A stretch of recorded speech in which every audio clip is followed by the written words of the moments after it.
10 a.m. weekdays, 6 to 7 p.m. CNN Philippines Hour. Radio Philippines Network. Radio Philippines Network. DX General Santos. DX General Santos. Una sa balita. Una sa balita. Musika o kalingawan. Mas tulong pinalakas. Radyo.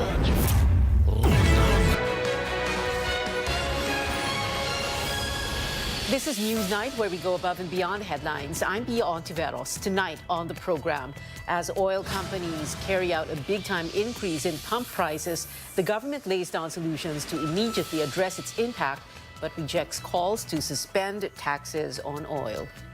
2 months before Election Day, President Duterte finally fills vacant key posts in the Commission on Elections, among them a veteran election lawyer who previously represented a number of politicians, including 2 presidential candidates.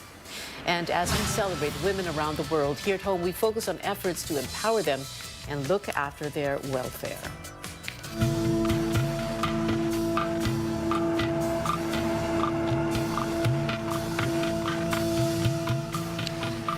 This year's biggest oil price hike takes effect today, but that's not the only problem for public utility drivers and motorists. The Energy Department raises the possibility of more fuel price increases as the conflict between Russia and Ukraine escalates. Chrissy Di Matulak reports. This was the scene in many gasoline stations late Monday night. Long queues of vehicles seeking to gas up before today's hefty oil price hike. Now on its 10th straight week, gasoline prices have gone up by 13.25 pesos per liter, 17.50 pesos for diesel, and 14.40 pesos for kerosene since the start of the year. Tricycle drivers say they're feeling the pinch. Wala lang kinikita. Mas mahal, mura pa yung pasahero. Bakit naman biglaan kasi yung pagtaas nila ng ganung presyo? Kawawa naman yung mga motorista. Hindi namin malaman kung paano pa kami ngayon kikita o magpapatuloy sa paghahanap buhay. Kasi nga, talagang napakalaki ng itinataas. These drivers need to buckle up as prices are expected to go up further, complicated by the conflict between Russia and Ukraine. Energy Secretary Alfonso Cusi says the country is boosting its stockpile as tensions in Europe increase. Kung magkakaroon ng aberya in the supply chain, no? Because we don't know if in case really the war spread, no, and there might be some sort of delivery delays, no, disruption, kailangan mataas yung nakaimbak natin na supply. This forms part of the overall recommendation of the government's economic team to cushion the impact of increasing oil prices. Other measures include a doubling of the fuel subsidy for PUV drivers from 2.5 billion pesos to 5 billion pesos. The Energy Department is also appealing to fuel companies to continue their promotional discounts of up to 4 pesos per liter for PUV drivers. Chrissy Di Matulak, CNN Philippines. Despite the government promising a bigger fuel subsidy for public utility drivers, transport regulators can't give in to their appeal for a jeepney fare hike just yet. But as Amor Santos reports, commuters should still brace for a possible fare increase. Commuters will still pay 9 pesos for the minimum jeepney fare for now. Regulators take up petitions to raise fares by up to 6 pesos in Metro Manila, Central Luzon, and Southern Tagalog. But they are not yet convinced. So another hearing has been set for March 22. The first petition, filed by groups One Utak, Pasang Mazda, Alto Dap, and Acto, calls for a 5 peso minimum fare hike plus a peso more per kilometer. Another group, the LTOP, wants the minimum fare at 15 pesos, but the LTFRB asked them to amend the petition first to clarify the request. One Utak Chairman Vigor Mendoza says drivers need to shell out up to 1,200 pesos more for fuel. Pending action on the petitions filed in January, transport groups have asked regulators to revert the minimum fare to 10 pesos. They recall that the government approved a 2 peso fare hike in 2018, but provisionally lowered it to 9 pesos by year-end as diesel prices dipped as low as 38 pesos per liter. The group say it's a far cry from current prices of more than 60 pesos per liter. ngayon kami na nahihirapan. From 42 to 49, 8 pesos to 10 in-approve nyo. Ang minimum wage during the time, parehas din ngayon at saka noon. Anong dahilan? Kung makitang dahilan para hindi ibalik yung 10 muna dahil kailangan namin. Yung piso kasi, malaking bagay sa driver yan. Baka pagsakay ka ng 200 paseros, that is 200 pesos. After constant appeals, LTFRB Chairman Martin Delgre said the request for a 1 peso minimum fare increase is now up for resolution, pending evaluation of the main petition. Dapat yan, ilabas na lang decision this week lang. Napakadali lang kasi yung decision na yan. Decided case na itong 10 pesos. Transport groups say they will submit in the next hearing receipts and documents to support their petitions, hoping regulators will finally give their green light. Amor Santos, CNN Philippines. Cost-oriented groups demand that the Duterte administration take tougher measures to curb soaring oil prices. The women's group Gabriela marked International Women's Day with a protest. They called on the president to convene Congress for a special session. Gabriela says suspending the excise tax under the train law can slash diesel prices by 6 pesos per liter, 10 pesos for gasoline and 3 pesos per kilo for LPG. After being barred from reaching Mendiola, protesters gathered at the Liwasan Bonifacio to also denounce the candidacies of Bongbong Marcos and Sara Duterte. Ito ba ang ipapatikim at iiiwang legasiya ng administrasyong ito? Matinding pagtaas ng presyo ng bilihin, malawakang kagutuman at kahirapan, yan ba ang gusto niyang matandaan? Kung yan ang gustong matandaan ni Pangulong Duterte, tingin namin bakit natin bibigyan ng chance yung kanyang anak at yung katambal ng anak niyang anak din ng dating diktador. Gabriela is pushing the candidacy of Leni Robredo, the lone woman presidential candidate. COVID-19 shots will be made available in doctors' offices and clinics on the 4th round of the national vaccination days. The Pandemic Task Force partnered with the Philippine Medical Association to bring the vaccines closer to more Filipinos. PMA President Benny Atienza says the organization has around 80,000 members, but they have yet to finalize how many members will participate. Secretary Vince Dizon says the storage capability will also have to be checked to determine the brands of vaccines that can be used. DOH ang magpapadala ng supply. Ang i-check lang ay yung capability to store nung mga clinic. Siyempre, hindi naman pwedeng walang kapasidad na mag-store. Mahirap nang hanapin yung mga iba pa na either nag-iisip magpabakuna o walang time magpabakuna, those who do not see the urgency.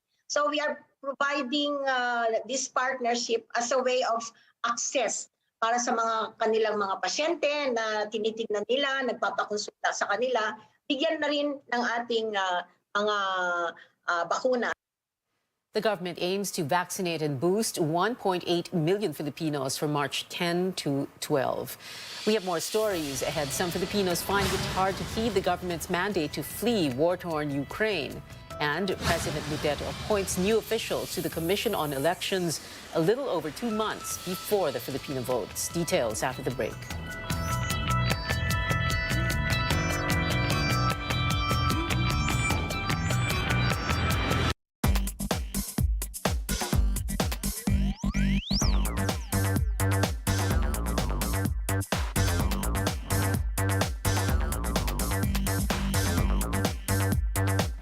With this new Galaxy S lineup, we are set to bring the epic standard for premium smartphones. We have created an entirely new Galaxy mobile experience with the Galaxy S22 Ultra. And for the first time, the S series will have the Galaxy's signature S Pen built-in. Now, for those who want devices that fuel creativity and self-expression, the Galaxy S22 and Galaxy S22 Plus can help make every moment epic. We also welcome a new addition into our ecosystem, the Tab S8. Premium cameras, super fast connectivity, batteries that last you all day, and of course, innovative new ways to share. And that is everything that the Galaxy brand is known for. Uy!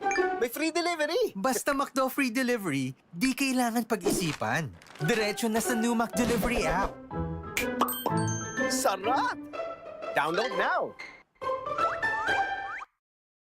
Isang hope ko sa Pilipinas, yung lahat tayo nakakakain 3 times a day. Give essential services to last mile schools or far from communities. I wish mawala na yung corruption. I hope that our country can talk openly about their mental health conditions. For everyone to realize that we're all interconnected. In a Philippines that recognizes, acknowledges, and respects my worth.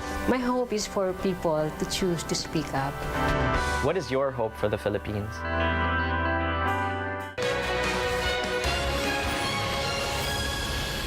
Welcome back to Newsnight. Again, our top story, this year's biggest oil price hike takes effect today. Economic managers laid out plans to cushion the impact of rising fuel prices, but these do not include what many have been calling for. Our senior correspondent Lois Calderon reports. Duterte's economic team has charted a way to deal with rising oil prices. From multi-billion peso subsidies for jeepney and tricycle drivers, to cutting import duties on pork and rice, or allowing foreign ownership in grids, solar and wind energy, the battle plan is comprehensive. But the controversial tax on oil is missing. Briefing materials presented before the president Monday night showed Duterte's economic managers did not recommend lifting or suspending the excise tax and value-added tax or VAT on oil and coal. It's what the power producers wanted, but it meant losses in state revenues. Trade Secretary Ramon Lopez tells CNN Philippines that the government needs funds, as the subsidies for marginalized groups like farmers and jeepney drivers have been doubled. With the Philippines heavily reliant on imported fuel, food prices are the next big headache. The Trade Department met with retailers and manufacturers Tuesday.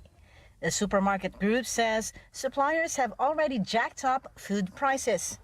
Based tayo sa mga raw materials galing abroad. Wheat galing abroad, trigo, no? Ang dami nating raw materials na galing abroad, so you're at their mercy. That Food producers, retailers, and the Trade Department are at a deadlock. Consumers will feel the brunt. Hindi naman talagang kailangan, pagkasunduan eh. The point lang is, ang DTI, syempre, is asking manufacturers, huwag munang magtaas. Or kung magtataas, mamili ng items. Or kung may items na itataas, i-temper lang. Pwedeng staggered din. 2% ngayon. After 5 months, another 3%. Ganon, di ba? Staggered. Huwag yung sabay-sabay. Kasi mabigat sa mamimili.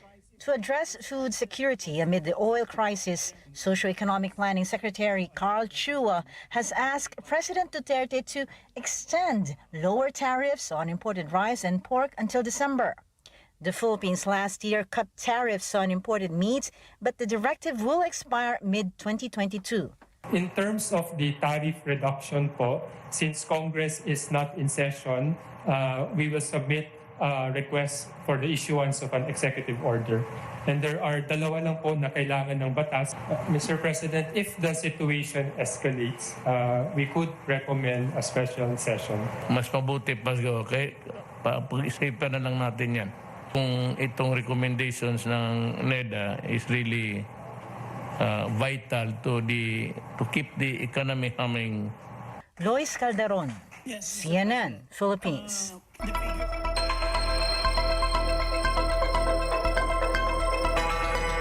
More civilians seeking safer ground in Ukraine as Russian troops continue to pound residential areas on day 13 of the invasion. Ukrainian officials have agreed to an evacuation corridor in the northeastern city of Sumy. That city has sustained Russian attacks and airstrikes where at least 9 civilians were killed. Ukraine earlier rejected proposals from Russia to open up humanitarian corridors. They said the routes lead to Russia or its staunch ally, Belarus, and would require people to travel through active areas of fighting. The United Nations has called for safe passage for civilians from hot spots in Ukraine. Meantime, Filipino nationals there also caught in the crossfire between Russian and Ukrainian forces. The government on Monday ordering their mandatory repatriation from the war-torn country. But as Tristan Odalo reports, some Filipinos still want to wait until it's safe to leave Ukraine. Nearly 2 weeks into the Russian invasion of Ukraine, some Filipinos are still facing the tough decision of whether or not to leave the war-torn country. Among them is Rhea Taibov. She says she is safe with her family, but the situation is fluid. The Foreign Affairs Department has raised alert level 4 for Filipinos in Ukraine, which means they need to leave the country immediately. Ang problema po, sir, is sa Lviv po yung meeting point nila or sa Kiev, and that's a very dangerous place po to go at this time po. So even if we want to come there, sir, parang it's like impossible for us to travel. While waiting for an opportunity to evacuate, Rhea opted to visit an evacuation site in their area, now hosting thousands of refugees. She also tried to keep the bayanihan spirit through a donation drive. Nag-short din sila ng food, ng mga water, yung mga basic needs po ba, sir, kasi sobrang dami po nila. The government is on full swing to bring home our kababayans who evacuated from the conflict. 21 stranded seafarers from Ukraine arrived in the country on Tuesday. In the meantime, France is expressing grave concern over the conflict possibly spilling over to other parts of the world and in the Indo-Pacific region. And we could transfer this reality in Europe everywhere in the world.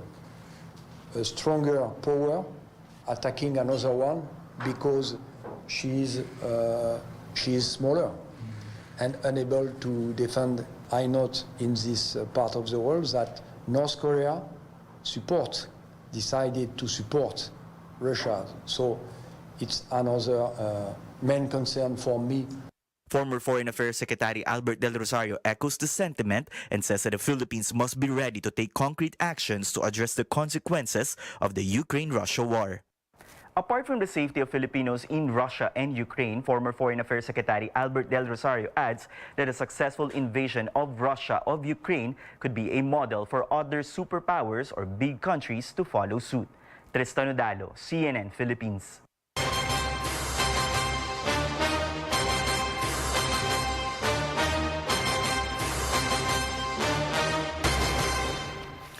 President Duterte appoints new officials at the Commission on Elections 62 days before the Filipino votes. Saidamen Pangarungan is the new COMELEC chairman. He was former secretary of the National Commission on Muslim Filipinos and ex-governor of Lanao del Sur. George Garcia and Amy Neri round up the new commissioners. Garcia is a veteran election lawyer who represented a number of politicians, including Bongbong Marcos, in his electoral protest against Vice President Leni Robredo in 2016. Neri was an undersecretary at the Department of Social Welfare and Development. Poll watchdog Contra Daya questioning the appointment, saying Pangarungan and Neri have no track record for their position. The group also raises Garcia's previous role as Marcos's lawyer. But Malacanang says the new officials went through strict vetting. COMELEC also addressed concerns of a possible conflict of interest. Of course, the COMELEC is very happy about the news that we have new commissioners and that we are going to be facing the 2022 elections with a full slate of commissioners. If it happens that there's a possible conflict of interest, then certainly they will deal with that appropriately, I think. Para sa akin naman, part of lawyering, siguro nga, wala naman ako magagawa dahil parte ng pagiging lawyer niyo. But I will be visiting all the cases that I handle. Check. Another former Garcia client, presidential candidate Isko Moreno, also sees nothing wrong with the election lawyer's appointment. Official naman yun. Hindi naman naikoble. But he resigned. Of course, wala na siya sa amin. Things are being considered pa. Because kahapon pa lang nangyari at official na ngayon. So I'm happy for Attorney George dahil talagang ang specialty ni Attorney George is election law. So I think that position is fitted sa kanya. The Supreme Court issues a temporary restraining order stopping the COMELEC's controversial Oplan Baklas or its takedown of campaign materials. COMELEC has 10 days to comment on the petition filed by supporters of presidential candidate Vice President Leni Robredo. Robredo's supporters filed the case before the High Court after the poll body took down oversized campaign posters even within private property. Bongbong Marcos visits Bulacan province again. This comes after Vice President Leni Robredo's grand rally in Malolo City last Sunday, with her camp claiming over 45,000 people got the endorsement of Daniel Fernando, governor of the country's fifth most vote-rich province. Fernando's rival, Willie C. Alvarado, is back.